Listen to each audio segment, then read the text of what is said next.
Hello and welcome to the Machine Learning Podcast, the podcast about going from idea to delivery with machine learning. Data powers machine learning, but poor data quality is the largest impediment to effective ML today. Galileo is a collaborative data bench for data scientists building natural language processing models to programmatically inspect, fix, and track their data across the ML workflow, from pre-training to post-training and post-production. No more Excel sheets or ad hoc Python scripts. Get meaningful gains in your model performance fast, dramatically reduce data labeling and procurement costs while seeing 10x faster ML iterations. Galileo is offering listeners of the Machine Learning Podcast a free 30-day trial and a 30% discount on the product thereafter. This offer is available until August 31st, so go to themachinelearningpodcast.com/Galileo and request a demo today. Do you wish you could use artificial intelligence to drive your business the way big tech does, but don't have a money printer? Graft is a cloud-native platform that aims to make the AI of the 1% accessible to the 99%. Wield the most advanced techniques for unlocking the value of data, including text, images, video, audio, and graphs. No machine learning skills required, no team to hire, and no infrastructure to build or maintain. For more information on Graft or to schedule a demo, go to themachinelearningpodcast.com/graft, that's Graft, and tell them Tobias sent you. Your host is Tobias Macy, and today I'm interviewing Shir, Chorev, and Philip Tannor about Deepchecks, a Python package for comprehensively validating your machine learning models and data with minimal effort. So, Philip, can you start by introducing yourself? My name is Philip Tannor, born in the US, but I've lived most of my life here in Israel. I got a lot of my professional background actually from the program. It's an excellence program that's meant for technological leadership in the defense system in Israel. I kind of started off with operations research. It's kind of like, consulting, BCG, McKinsey type things within the military. And then at some point, before I ever heard about machine learning, there was this kind of competitive Kaggle-like group that presented a project to me of using random forest for something incredible. And I was knocked off my chair. I said, I have to move over to machine learning. And, I'm not doing anything else aside from this kind of, and I was, a big fan of machine learning ever since. So I started off in that other group, kind of starting off as a researcher and then at some point moving over to manage one of a few groups that were there. And Shir, how about yourself? I'm Shir. So I also started my Army career and also a lot of my deeper dive into tech with the program, where Philip and I were together in the same year group. I started initially in low-level cyber research in Unit 8200, and later on transitioned into machine learning, where I worked on various anti-terror-related use cases, which was cool. And except from being the CTO of Deepchecks, I, in the little spare time, love also doing various types of sports and riding my electrical unicycle with a helmet on to stay safe. You've both mentioned how you got into machine learning. I'm wondering if you can talk through what it is about the machine learning space that led you to building the Deepchecks project and some of the story behind it and sort of what the main focus is and capabilities are that you're offering with it. So what was really interesting about the roles I had in the machine learning research group I mentioned was that we got to see a lot of projects and we got to deal with the interesting parts while collaborating with many different parts within the, let's call it the wider kind of defense ecosystem, which was pretty much ahead of most of the civilian world. I know it's counterintuitive, but there were a lot of things that were pretty new there. So I really felt like a potential customer for what I'm doing now. We just couldn't find any solutions that were kind of making sure that machine learning models are behaving as expected. And, there wasn't really anything out there. And that's a big deal because, we kind of felt that what we're seeing in our domain, it was probably what's going to happen in a lot of different companies in a few years. So at least for me, it was a very clear decision that it was interesting to work on. And, Shir had similar experience and we did a lot of the ideation together once we had that initial seed. I'll add a bit from my side. One thing I didn't note before is that one of the main reasons I initially transitioned to machine learning was that Philip approached me and said, okay, you love research and you love algorithms, and look at what a cool space is kind of building up here. And really a few months later, I found myself kind of starting to dive into the field. And I can say that also, we were in different places, but tackling challenging problems with new exciting tools. And one of the challenges that we face is that I felt that while the algorithms are developing and really kind of starting to prove themselves, many of the challenges are how do you both convince yourself and also the various users that you're now introducing these new tools to that they are actually working properly and that they're going to continue working properly over time. When you try to introduce a new technology and make people adopt it, that was a major factor as a challenge and also in the establishment of Deepchecks. And I know that one of the major issues in the machine learning space is the question of explainability beyond just being able to validate that the model does what you want it to do. And I'm familiar with projects such as SHAP, which focuses on Shapley values to be able to generate some explainability metrics for you to be able to kind of peek inside the black box of what the model is doing. I'm curious if you can talk to some of the ways that Deepchecks is maybe treading the same ground and some of the ways that building unit tests around these probabilistic models is a different or kind of a step beyond just the explainability question. I would call this kind of space that we're dealing with continuous validation. You're trying to make sure the machine learning model is doing what's expected, but also having control over the machine learning throughout like a whole bunch of different phases. So that includes, training machine learning models, CI/CD, monitoring, auditing, and I think explainability is definitely one component and very important component of many of these aspects. So I think explainability in general, I'd say, has like two different aspects. There may be more, but the two that I would address are, one of them is to help the developers or the machine learning practitioners make a better model or make it more robust and so forth. And then the other is for like a customer and end user to understand, like, or third party, why a certain prediction was made, be like looking back. So I would say all these are a part of the continuous validation. It's just usually when you have needs and explainability, that's not the only thing you need. You might need some other things that have to do with just performance analysis, performance monitoring, some of the other things we're working on. The testing part of Deepchecks, I know that's like, most of what we're known for and part of the open source. But for us, it's, as a company, it's only part of our vision and the space that we're operating in. And yeah, the explainability, I think, there's a lot of work being done in the academic world. I think it's a great kind of mutual academic discussion between companies like ourselves and the academic research that's being done. And in terms of the audience that you're targeting, both with the open source Python package and the business that you're layering on top of that, I'm curious if you can just talk to some of the ways that you think about who that's serving and the problems that they have and some of the ways that they might be addressing it now that Deepchecks can either augment or potentially replace in terms of their sort of tool chain and workflow. So for the open source, it's really focused on machine learning practitioners, sometimes we call them. We mean basically anyone doing ML, many times called data scientists. It's really kind of intertwined in the workflow from training to training your model to deployment. For overall monitoring and verifying your model over time and also seeing it in different aspects, we feel that that is something that is broader and there are other stakeholders in the organization that want to ensure that everything is working properly. I'd say that that's part of the challenge of machine learning models in production, not solely what you would see in the open source package, but it's kind of like a no man's land today. I don't think it'll stay like that. But, you have, machine learning engineer in some cases, not always, data scientist, data engineer, and IT DevOps. And sometimes there's, business analytics. A lot of times the problem, like everyone suffers from it, but it's not like a clear division of responsibility, authority. And even when it is, then the person responsible can't always get all the work done just from like the division of where the data is and the tools and so forth. For people who are trying to figure out how do I actually make sure that my model is doing what it's supposed to do and that it keeps doing what it's supposed to do, what are some of the tools and workflows that they've built up in the absence of Deepchecks? I think we really have to separate the different phases, but let's start off by talking about testing a bit. So within testing, I think there are basically two different types of workflows. One of them is creating a lot of in-house kind of checks and tools, which are typically kind of redone for every group of similar projects. Pretty time consuming and also, not always as thorough. For some organizations, they do a very thorough job. Then there are other places where it's just not really done. So like they know that there's something wrong with the mechanism and they're happy to have a package like Deepchecks that's helping.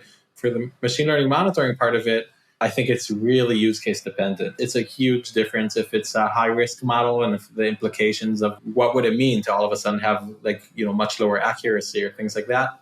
I think you'll find that in places where there is high risk, no matter what the cost is, they always had some sort of monitoring in place.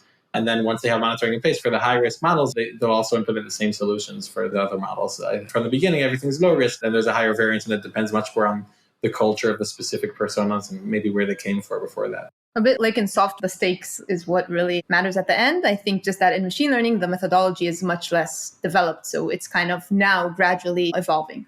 As far as the testing aspect of it, there are a lot of resources available for people who are working in the software engineering space about how to think about testing, how to structure their code to make it more testable. And that's definitely valuable. But I know that when you move into machine learning, a lot of those ideas and lessons aren't directly applicable. So you can definitely apply those to the actual code that you're writing to be able to build the models, of being able to say, make sure that you write small functions that are composable, that have, deterministic inputs and outputs so that you can test the function as a unit, and then build that up into integration tests to be able to say, how does this behave when it's connected up to other pieces? But I know that once you start throwing data and probability into the mix, then there's no way to guarantee to say, I have this function, I'm going to, put in the numbers 4 and 5, I'm going to get out 9 because I'm doing an addition. When you have a machine learning model, you say, I'm going to put in these 2 images and maybe it tells me there's a cat.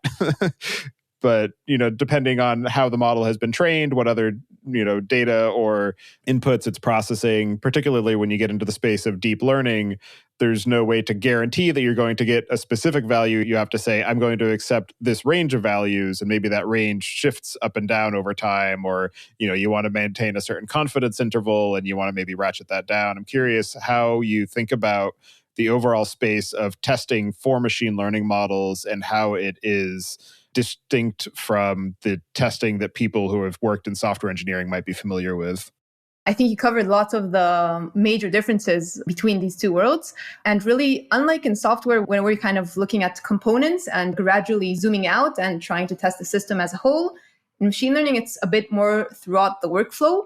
So initially you have the data before it's even start its processing. And that's the first step. You want to face it and make sure that everything is okay. So that's why we look at the phases. So it's first the data, then you have the processing and the splitting. So you have like a train test, and like you want to make sure that the test actually represents what you think it does. And obviously when you have a model, that's like you want to make sure both that the model is trained as you think it is and also that it represents what you want. So instead of like looking from bottom up throughout the system, we look throughout the workflow. So I'd say that's like one difference, and also examine the different components throughout the way.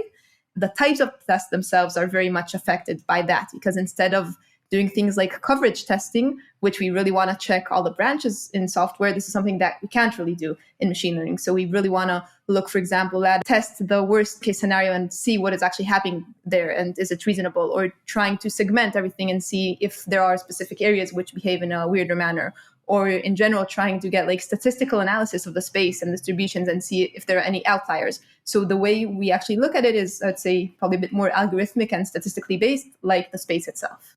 I know this goes without saying, but I mean, since it's open source, so it's really cool. You can just like run a few lines of code and see everything Shir just talked about now as like an output in a document real quick.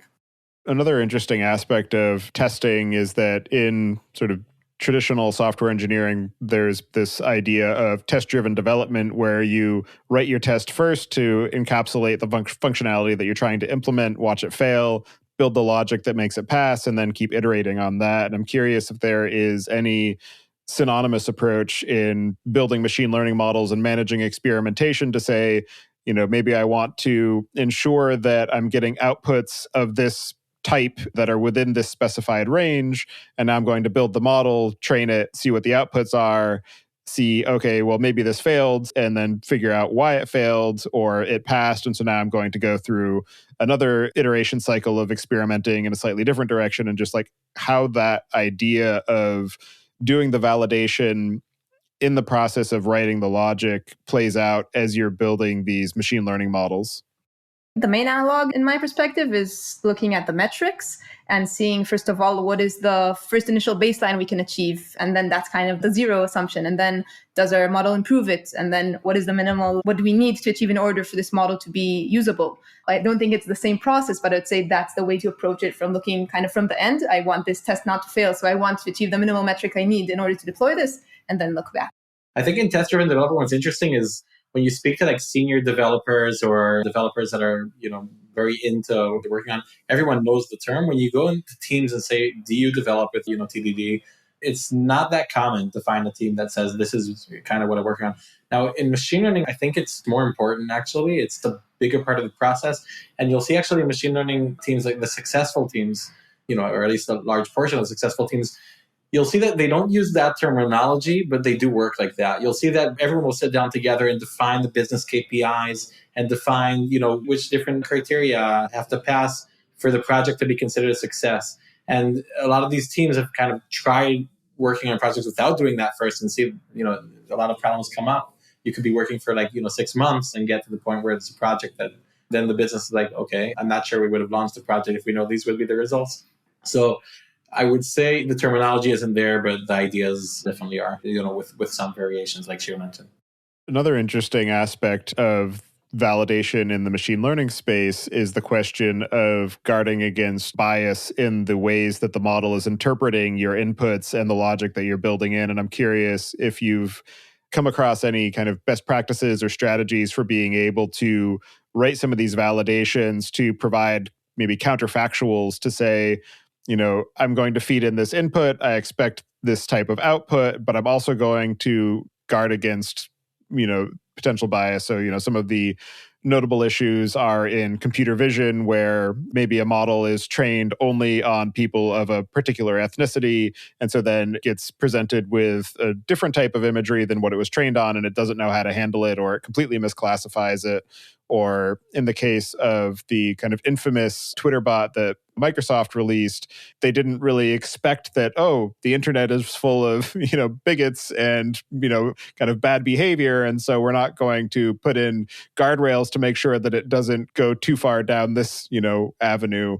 And so I'm curious what you've seen as far as ways that teams might think about building in some of those validations as part of their kind of general test suite for any machine learning model to be able to catch or report on some of these ways that bias might be exhibited.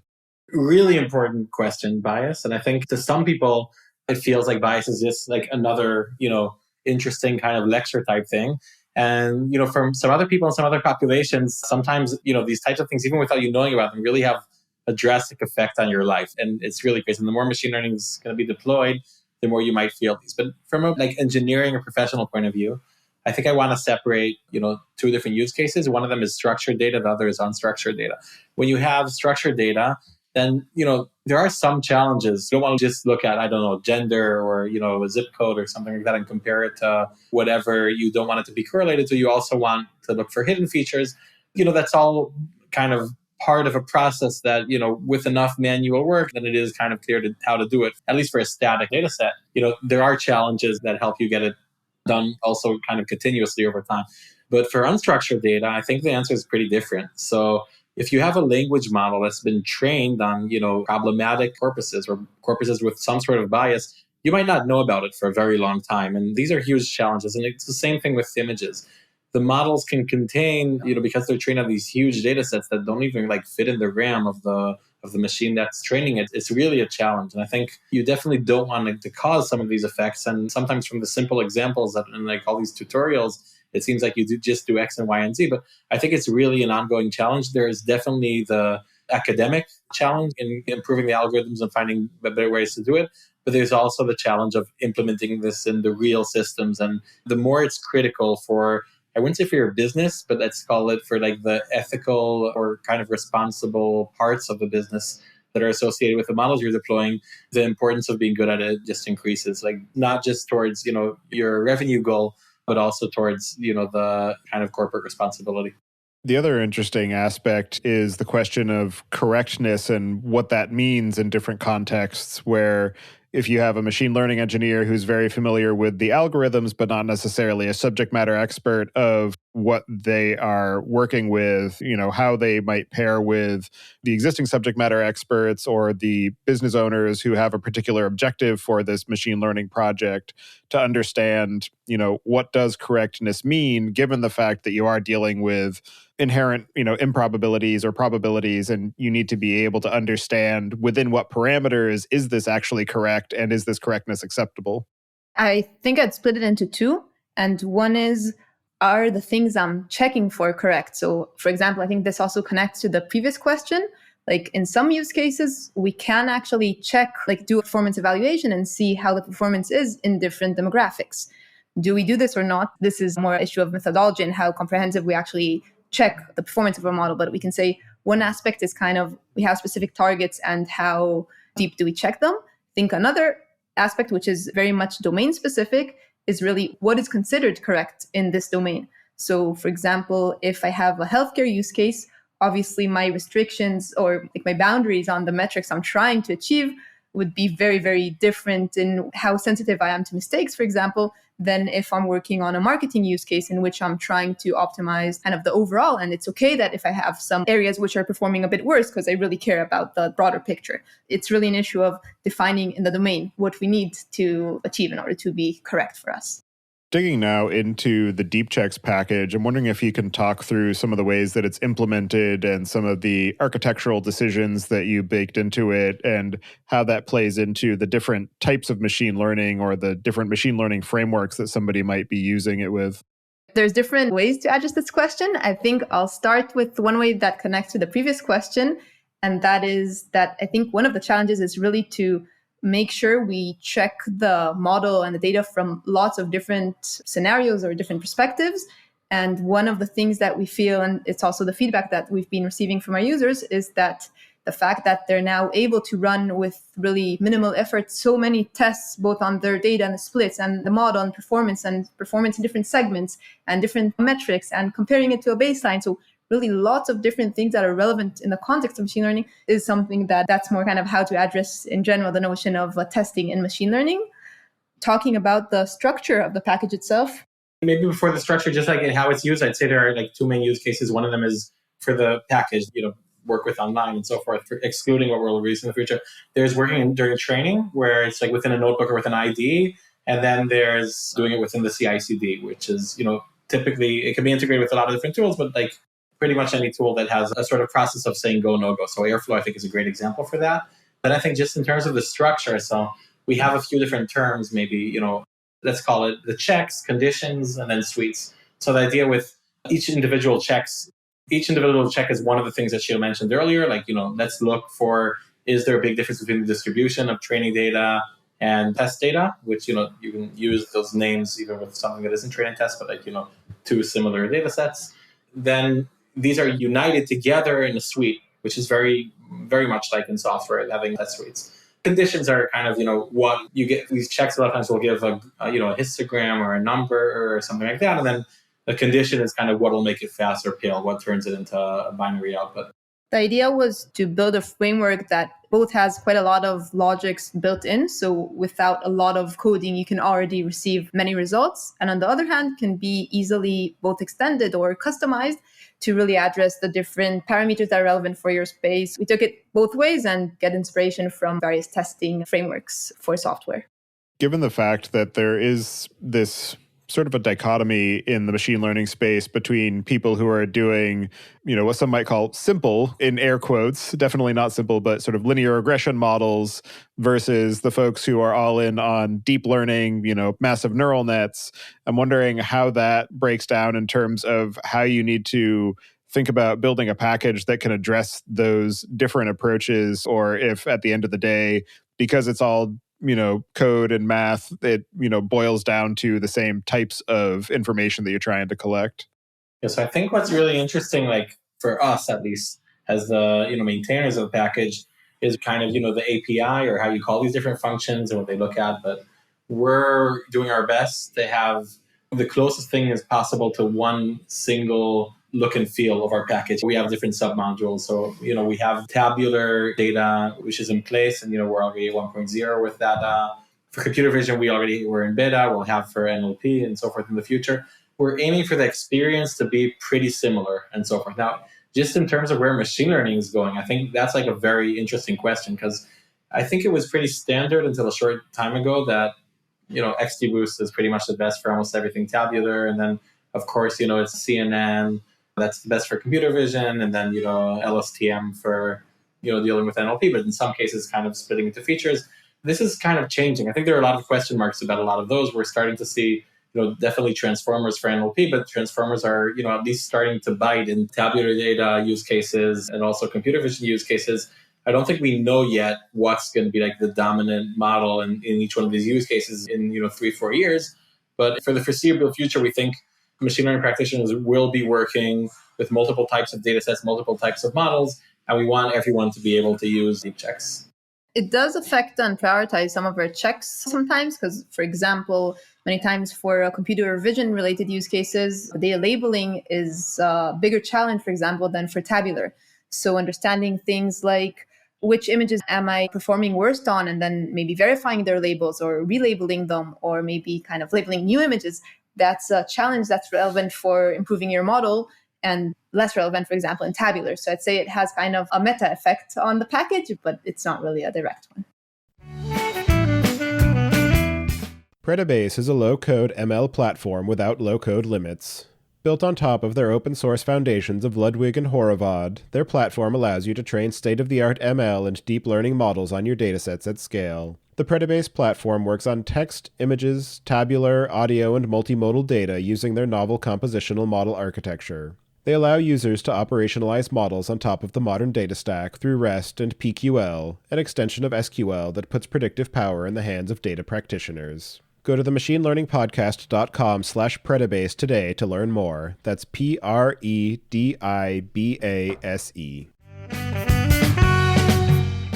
As you started down this path of building this project and saying, we want to be able to add some rigor to the machine learning process to understand as I progress through from idea to experimentation to implementation in production to retraining and just managing that whole workflow, I'm curious, what were some of the ideas or assumptions that you had about what you knew indelibly to be true that have been challenged in the process of exposing it to the open source community and letting people use it and working with some of your early design partners?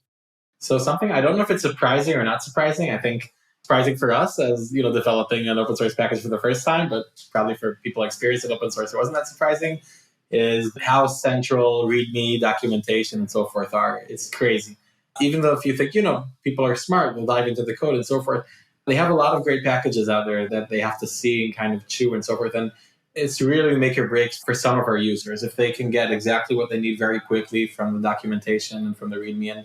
And it makes a lot of our focus be there, not just in building great tech, but in getting to the point where our users have a very quick start, and not for just the main use case, but also for all these different side use cases like, custom checks or custom suites. So that's very different, I think, than what we thought when we said, okay, let's start into the open source.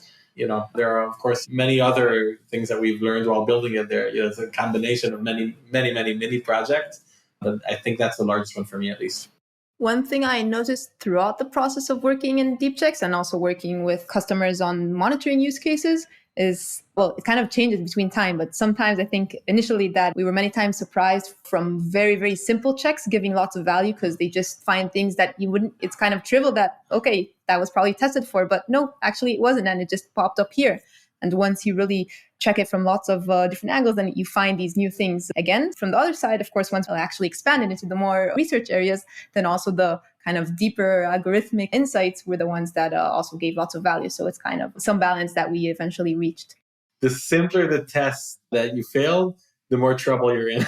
If you fail the test of your model's not up, you're in deep trouble. If you feel the model performance is down 40%, you're not as deep trouble, but also deep trouble. Well, depends on the case.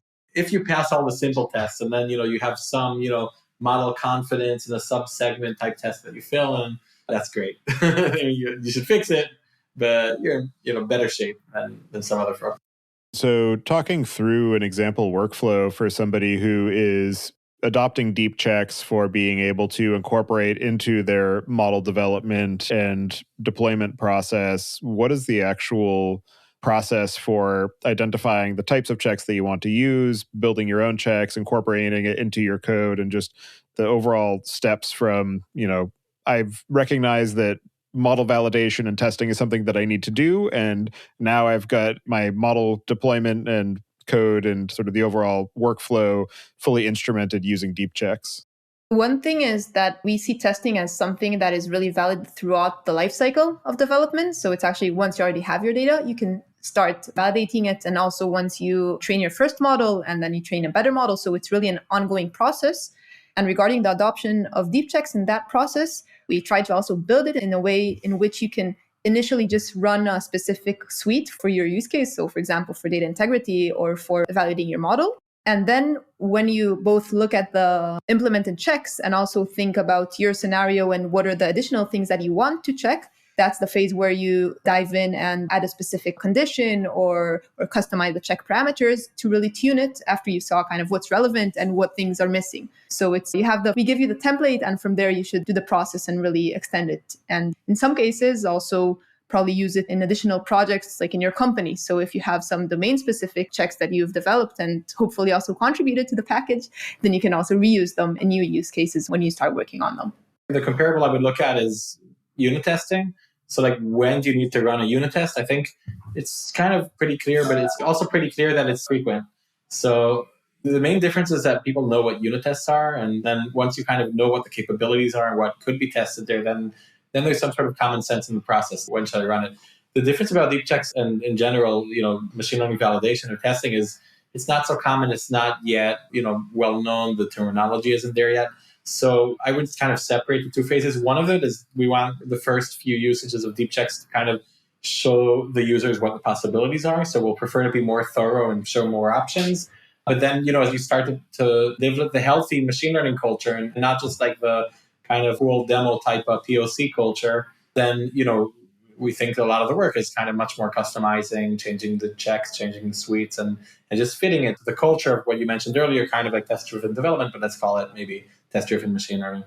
Another interesting aspect of building out these test suites and customizing some of the types of checks that you want to perform is thinking about how to extract them into reusable modules to say, for any machine learning model that's dealing with computer vision, I always want to, check that, one, it's able to process images of these different formats and that I'm able to, retrieve the labels of this particular type, and then ensuring that the outputs are, being given confidence intervals, and just like curious what the process of building some of these reusable checks looks like and some of the complexities that are involved in understanding how to write them in such a way that they are composable so that you can build out your own sort of suite of checks that you want to run across your various machine learning projects, and the cases where it is very tightly coupled to a specific implementation and sort of understanding what that kind of degree of variance looks like. In the case of data and models, I think a major aspect here is what are the tools you're using and what is the structure you're working with. So for example, also in the package, you can really see it. Tabular data is very different than computer vision. And also for us, it's different if you're using PyTorch or TensorFlow or something else. So when trying to build something that's really reproducible over time, what we look at is, first of all, what do we support and what phases in the process do we aim to support? And from there on, we kind of build a puzzle. In the context of data and model, it's really what are the puzzle pieces that you aim to support and what inside it can you customize. So I think really for data workflows, it's really what is the type of data, what are the tools you're using for processing it, what types of packages are you using for working with it. And we try to implement kind of a very clear interface of what do we actually need. For example, which tabular models do we support? So what is the input and output we need? And same for computer vision. And within that space, you should really dive in and see what are the relevant things you want to test for. I think in terms of them writing their own checks and then being able to reuse them and know what fits for each type of use case. So that's exactly what the package is like optimal for. So, you create checks, but then you create suites.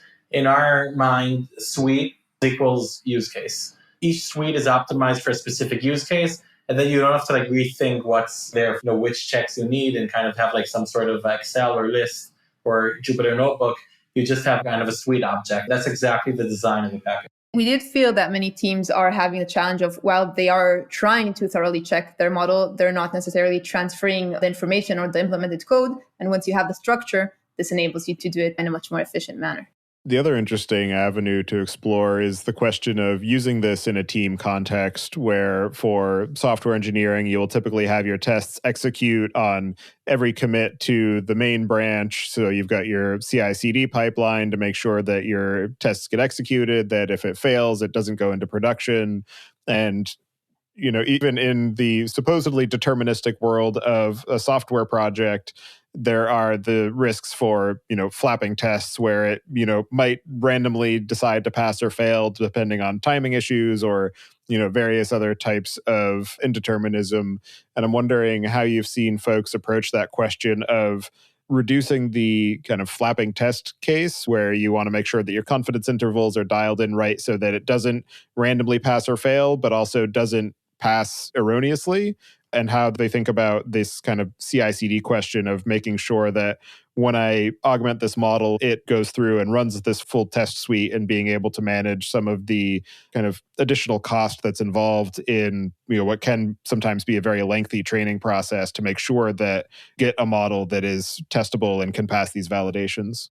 I would split this process into two phases. There is everything that I do before the model is deployed for the first time. And typically in that phase, I'd also define what exactly needs to happen and what is a pass or fail. And also eventually after I do the final retrain, also evaluate again the model before it's deployed.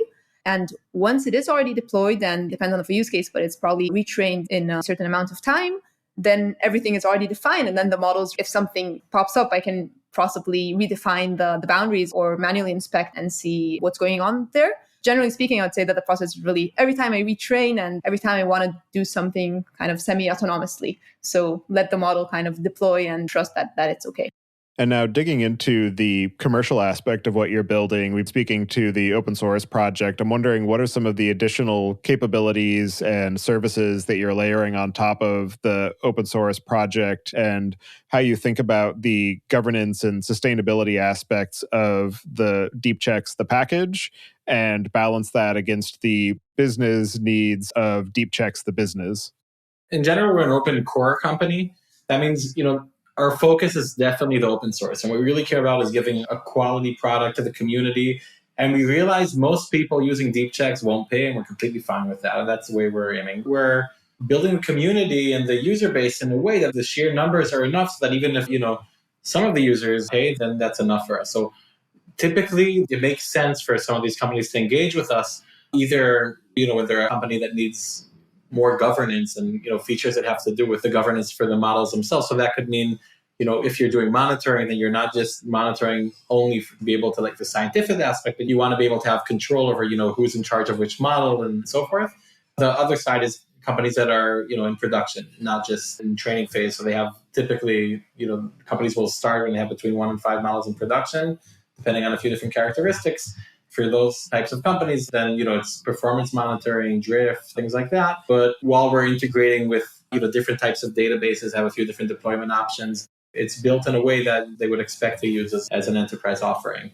So it's interesting because it's the same algorithms, the same look and feel, the same API that users are using when they use the open source package. But then typically when there are requirements from other stakeholders or other users, when you need more UI type features and so forth, then we think it makes sense to move. So it's a pretty clear motion. Our vision is to be that Deepchecks is part of what the data scientist kind of looks and, kind of what they feel data science is from like the first time you step into university throughout their, more advanced training, throughout their first project until they're leading groups and are using it for everything, including monitoring and at some point auditing. So that's the vision. We didn't complete all of that, of course, but we're seeing some very promising traction. In the meantime, we're getting a lot of requests for the pro version. And so as you have been building the Deepchecks project and building the business around it and working with some of the early users and design partners, what are some of the most interesting or innovative or unexpected ways that you've seen it used? I think one of the most interesting things is just to see how these integrity checks are catching things that we never would have expected. So, things like, uppercase, lowercase, things like having, different schemas. There are things that you wouldn't really imagine that happen. I think these teams, if you would ask them, they'd say that it don't happen. But then, once Deepchecks is just deployed, then you see it there. I think something else that we've been seeing a lot, you could say this is actually predictable, but, anything that has to do with the label is very interesting, even if it's like a small deviation from what they expected. So anything that's run on the label, either the actuals or the predictions or so forth, we see that it's kind of like amplifying times, 10 from running whatever check on the features, because that's really the bottom line. Whatever happened before, you could have two different problems that cancel each other out, and then the label's okay. So for me, one of the interesting cases I think we faced was quite at the beginning of developing the package, and we were still quite far from releasing it open source. We were kind of releasing it to friends to try it out and get feedback and see how it works. And then we kind of were approached and said that, oh yeah, we tried the Deepchecks on testing recent problematic production data that we had. Like they had a big bug and they just downloaded the data and ran a Deepchecks and it immediately found the problem like in seconds. So it was really cool that for us, it wasn't like even production ready. And then it kind of immediately showed the exact value. So yeah, I'm not sure if it was unexpected, but it was fun to see. And at least one of the places where we announced the initial release of Deepchecks, so, a vast majority of the comments were very positive. There was someone that was like criticizing the package. I can't remember exactly for what. It was like 3 lines of criticism, then 1 line of, and even though I ran it on my own data and it found all sorts of problems, and then there was like 1 more line of criticism. So to me, that was very interesting. But I wouldn't say it's like a different use case. I think this is a pretty common use case, but definitely warms my heart in a weird way. I didn't really like your package. By the way, it found a bug in my code. And you should do it better. Okay, thank you. That's why they didn't like it, is because they found the bug. My code should be bug-free. I don't want anybody telling me different. And in your experience of building that out, what are some of the most interesting or unexpected or challenging lessons that you've learned? Definitely one of the challenges we've been dealing with all the time is some sort of trade-off between, it's like a product kind of decision or, realm of decisions that has to do with, dilemma between giving value out of the box and then being accurate. So there are some other packages, including some, great other packages like Great Expectations, where the focus is saying, we're going to make sure that the user has complete control over kind of what passes and what doesn't pass to define everything. A lot of dilemmas between that and between trying to give a lot more value out of the box. And then, worst comes to worst, the users don't like some of the output, then they'll change the params later on. So we debated a lot. We interviewed a lot of users. We decided to go for the quick time to value and to get to the point where when you just run a few lines of code that you get this kind of detailed document. And, there's definitely a price to pay for it. But, we think that's something that's unique about our users or about the data scientists core of what we're aiming for. They'll be fine with seeing something not inaccurate. They want to get a quick feel for it. And if they really need it, they'll get the idea pretty quickly. They'll know how to change it. Different user bases will probably have different types of behavior. I think one interesting learning is also in general how to work open source, just because it's so different in so many manners. Like everything you do is out there. It has many advantages of receiving ongoing feedback, and suddenly you wake up and there's like a few new issues and you're like, oh, cool, thank you. It really gives a lot of motivation to keep working on it, developing and making it better for various use cases. You never really know like what are different people going to use, what maybe people will worry about. So sometimes, we like developed a check that we didn't know whether it would be useful or not, but we thought we'll put it in and kind of put it like as an experimental check and check it out. And then suddenly we see an issue about it. So we're like, okay, someone found it and is now checking it out. And on the other hand, there's also things that you have to really be careful about, because sometimes you may have something in mind. Like, for example, you want to be able to get really good feedback and a clear understanding of what exactly users do in order to make the package better. But you understand that there are also things like privacy considerations, even though you're not like sending any private data, of course, but still you can't just collect any data from general usage and things like that. So it's something you really have to keep in mind in how to work as an open source company and get everything you want or need in order to really improve the package. For people who are looking for ways to add guardrails to their machine learning workflow and identify issues in the models as they go through the different stages of training and production and retraining and redeployment, what are the cases where Deepchecks is the wrong choice? I'd separate today and the future. First of all, we don't have NLP yet. So, do feature extraction from NLP, move it to tabular, and Deepchecks is still good to go. But, NLP, if you're having a transformer model that's doing everything that you need pretty much for the use case, then I'd say Deepchecks isn't yet there. And also for computer vision, we support some of the use cases with some customization. You can get it to some of the other use cases, but we're not 100% there yet. I think for those things, we're aiming to be, within a year or so, I'd say, relevant for pretty much every machine learning data science use case. Of course, there's always a long tail, but I think even those long tail cases will have customizations that you can run to get relevant checks. I think there are still some, similar users that would like Deepchecks to be relevant for them, but it's not optimized for them. So like if it's a use case with data, but with large amounts of data, but without a machine learning model, then even though some of the checks are relevant, it would be the same thing. I think they'd probably still be better off working with a tool like Great Expectations. And you've mentioned a little bit about what you have planned for the future of the project and the product. And I'm wondering if you can just talk to some of the other things that are in flight for the near to medium term, or any areas of focus that you're excited to dig into. I'd say in general, in terms of, which data we support, that's a huge thing for us. So, starting off with tabular, expanding to, we're already in beta, as I mentioned, for the computer vision, and then expanding also to NLP. And later on, there's all sort of, other use cases like, time series, some of it's supported, but, full support, and then audio and so forth. So in terms of which data and use cases we support, that's definitely part of it. Then we have another significant effort, which is just integrations. There are all these other great tools around. I think in general, ML ops, which I'd say, at least broadly, we're part of the ecosystem. Sometimes it's a mess and there are too many companies or too many packages and users don't always know what to do. So we want to have a clear way for how to use Deepchecks together with all these different tools. We started working on them and hope to release very soon, at least another bunch.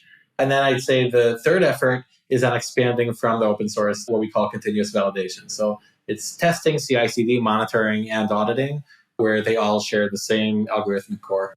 Well, for anybody who wants to get in touch with either of you and follow along with the work that you're doing, I'll have you add your preferred contact information to the show notes.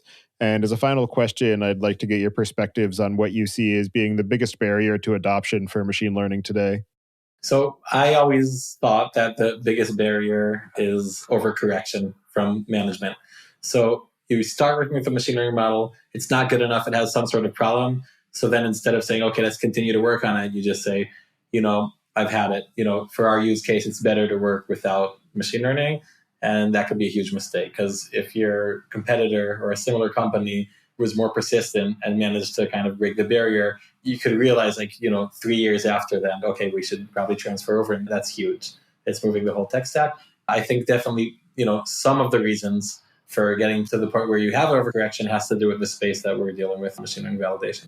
So I'm not sure if this is the biggest barrier for adoption, but I think that currently one challenge we still need to crack is the kind of the balance between how much we really can trust the model and in what aspects and how can we verify it, and also like the side of the machine learning and improving it and making sure it's going to work properly versus kind of the side of the regulation that is evolving as we go. So there is kind of a, I wouldn't say tug of war, but there is a gradual process. And I think once we crack it and do the essential steps to reach the next step, then adoption will be able to be much more widespread in the long term.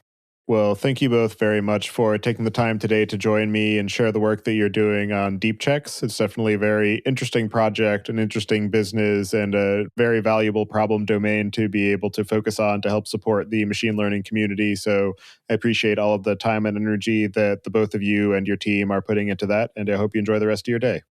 Thank you so much. And thank you for everything you've been doing for the community. It's equally important. And thank you for hosting us today. Thank you for listening, and don't forget to check out our other shows, the Data Engineering Podcast, which covers the latest in modern data management, and Podcasts.init, which covers the Python language, its community, and the innovative ways it is being used. You can visit the site at themachinelearningpodcast.com to subscribe to the show, sign up for the mailing list, and read the show notes. And if you've learned something or tried out a project from the show, then tell us about it. Email hosts at themachinelearningpodcast.com with your story. To help other people find the show, please leave a review on Apple Podcasts and tell your friends and coworkers.